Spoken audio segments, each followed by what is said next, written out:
Moving over to the running back position, they've got a new quarterback under center, a rookie. So you say start the next running back up in New England. Right, and that's Ramondre Stevenson. Damian Harris is going to miss a few weeks. And Stevenson was bananas good last week against the Lions. And now he's got another good matchup against the Cleveland Browns. Their defense has surrendered the 5th most fantasy points to running backs. And Stevenson's going to be the featured back for Bill Belichick. So start him. He's in my top 10 this week.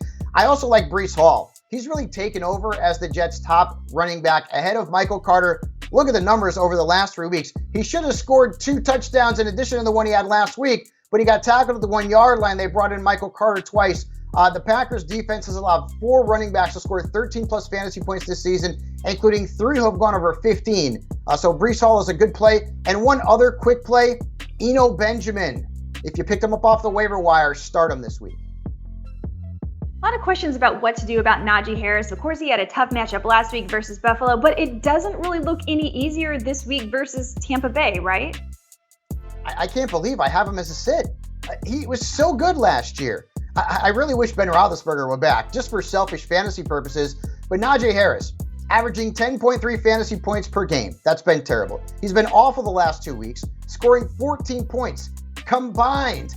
And the Buccaneers have allowed the second fewest fantasy points to running backs. I get it. You probably have to play him in DFS, avoid him at all costs. And then Zeke, he's been to sit him every week for me. And he's only made me look bad once. And I hate that because I'm a Cowboys fan, but I can't play him against the Eagles. I mean, this defense held Dalvin Cook and James Robinson to a combined 10.5 fantasy points at the link earlier this season.